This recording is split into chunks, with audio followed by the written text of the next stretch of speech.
Ситуація змінюється на користь Російської Федерації. В Пентагоні трублять і закликають Конгрес схвалити допомогу Києву. Україна зараз стикається з жахливими умовами на полі бою, заявив голова Об'єднаного комітету начальників штабів генерал Чарльз Браун. Представники Пентагону стверджують, що Збройні сили України зараз стикаються із жахливими, цитую, умовами на полі бою та закликають конгресменів Палати представників отямитися і схвалити військову допомогу Києву.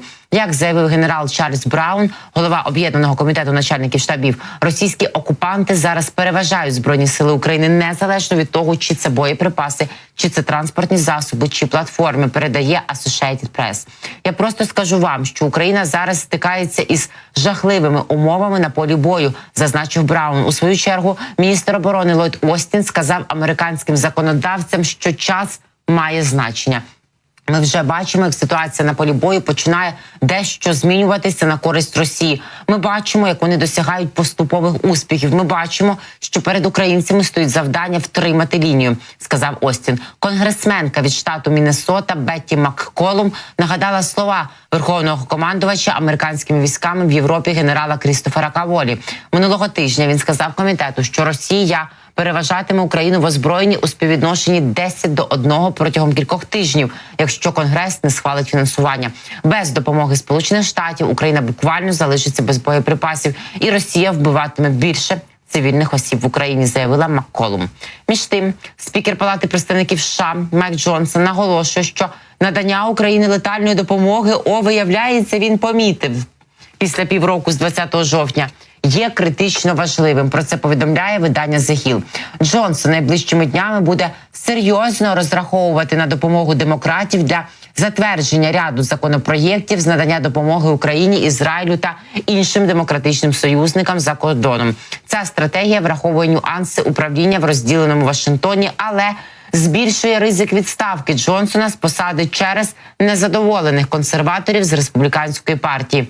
Раніше Джонсон, нагадаю, відхилив законопроєкт про закордонну допомогу, схвалений у Сенаті в такому вигляді, як він був проголосований там. Як відомо, саме цю ініціативу і підтримували демократи, але баби-яги були проти. Зокрема, оті затяті трампісти із крила МАГА, і сам Майк Джонсон не знав, чи він до гарних, чи не до красивих, і чекав, очевидно, що скаже йому Трамп, консультації з яким у Флориді він проводив буквально пару днів тому. Зокрема, зараз і тоді спікер прагнув пом'якшити позицію ось цих жорстких критиків у лавах республіканців і обрати більш консервативний підхід стосовно спірної допомоги нам, Ізраїлю, Тайваню і іншим країнам. Одночасно він просуває законопроєкт про безпеку кордонів, який також покликаний залучити консерваторів для голосування.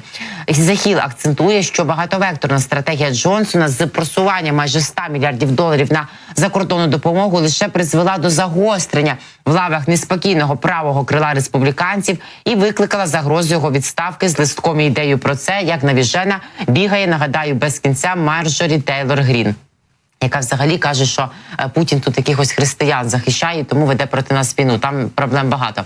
Кілька республіканців заявили, що не будуть підтримувати ініціативи Джонсона. Зокрема, 3 найбільш жорстких республіканців в комітеті з процедурних питань будуть чинити спротив винесенню законопроєктів на голосування, пише The Hill. Негативна реакція на дії Джонсона щодо закордонної допомоги означає, що успіх в ухваленні законопроєктів залежить від голосів демократів, не лише стосовно фінальних версій законопроєктів, коли їх винесуть на голосування, а й щодо процедурних рішень, які дозволять їх поставити на голосування. Попри жорстку критику, Джонсон минулого тижня отримав підтримку від колишнього президента Дональда Трампа, який сказав, що спікер працює дуже добре, нагадує видання. Водночас Джонсон відкинув погрози щодо його відставки і від деяких республіканців і сказав, що просто працює для захисту демократичних союзників за кордоном. Якби я працював через страх у зв'язку з клопотанням про усунення з посади, я би ніколи не зміг виконувати свою роботу. Я можу ухвалити егоїстичне рішення і зробити щось відмінне, але я роблю те, що вважаю правильним. Я думаю, що надання летальної допомоги Україні зараз є критично важливим. Ось так прокинувся він. Між тим, Текст нового законопроєкту щодо допомоги Україні, оприлюдненого напередодні спікером Палати представників США Майком Джонсоном, проаналізував журналіст Української служби «Голосу Америки» Остап Яриш. Отже, вчора Палата представників, пише Яриш, оприлюднила текст нового законопроєкту про підтримку України, анонсований Майком Джонсоном. Голосування очікують ввечері в суботу. Коротко пройдемося по основних моментах в тексті та інших важливих деталях, пропонує Яриш. Давайте зробимо це і ми. Новий законопроєкт суттєво не відрізняється насправді від того, що раніше ухвалив Сенат. Туди заклали близько 61 мільярда для України з військового на програми PDA, USAA і поповнення запасів США. Це дозволить Пентагону надавати Києву зброю зі своїх складів і закуповувати її в індустрії. Відмінності від сенатської версії, питаєте ви, питає Яриш, відповідає. Економічну допомогу пропонують нам надавати в борг, саме ось цю економічну частинку. Втім, у президента будуть повноваження цей борг, скажімо так, пробачити. Перші 50% можна буде списати після виборів у листопаді, інші 50% не раніше 2026 року. Тому тут багато залежатиме від результатів виборів. Ще одна відмінність – це заклик до президента надати Києву далекобійні ракети АТАКМС. Це положення включив республіканський конгресмен Маккол. Втім, воно не має обов'язкового характеру, тому кінцеве рішення тут все одно буде за Білим домом і Пентагоном.